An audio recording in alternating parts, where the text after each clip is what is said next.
Здравейте! Това е последното видео от поредицата преодоляване на страховете. И днес ще говоря за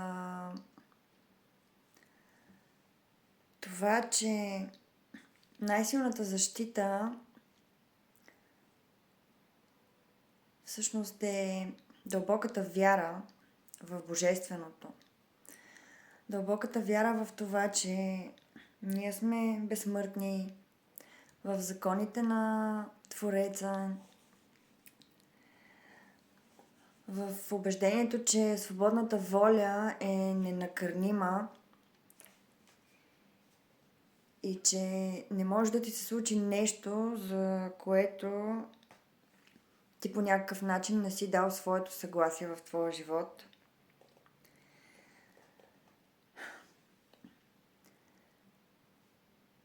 Това, че когато ти се свържеш с Божественото в сърцето си и осъзнаеш, че вие сте едно съзнание, че ти и Бог сте едно цяло. Бог не е някъде извън теб. Ти си част от Него и Той е част от теб. Ти го носиш в себе си.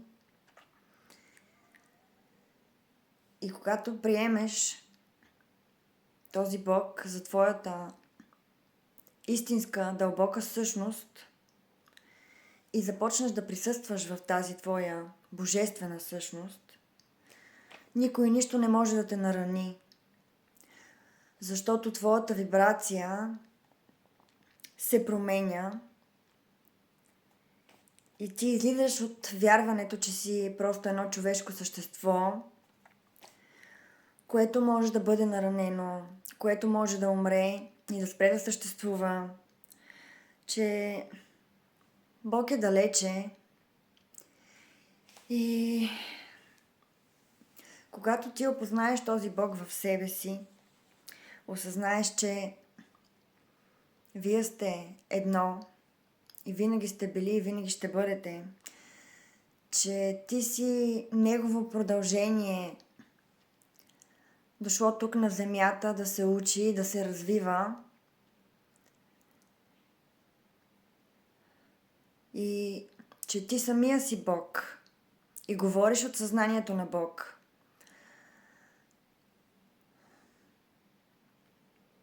Че твоите действия са по Божията воля. Думите ти идват от този източник. И когато ти започнеш да използваш свободната си воля и казваш: не, това не е моята реалност, аз избирам друга реалност за себе си,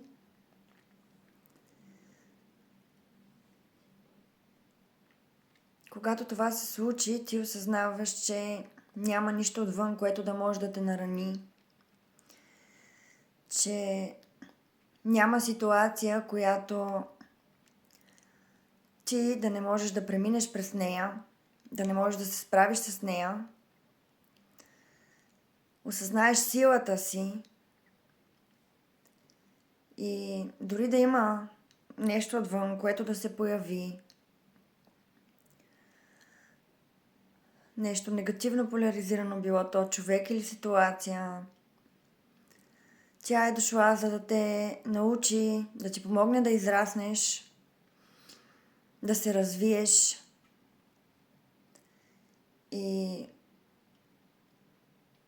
ако е необходимо, Божественото ще те напътства към книга, към човек, към видео, което да ти помогне.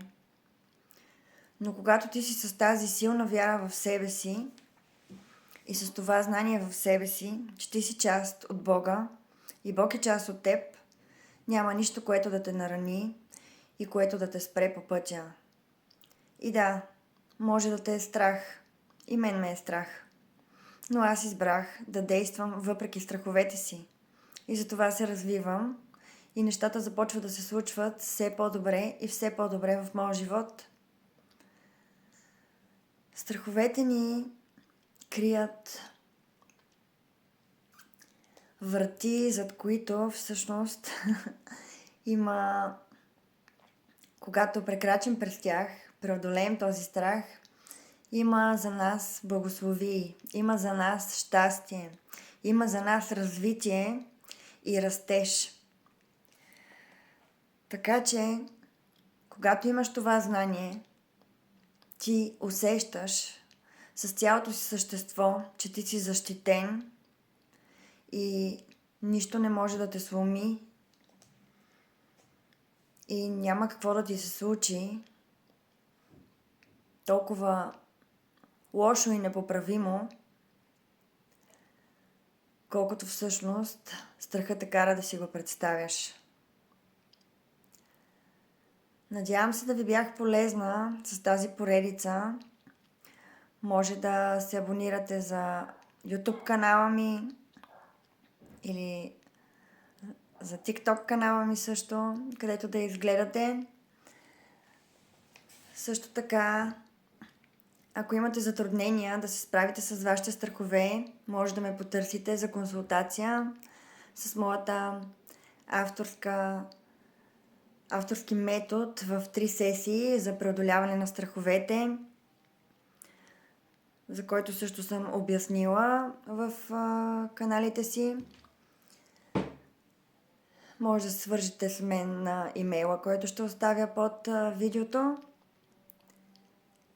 И до нови срещи!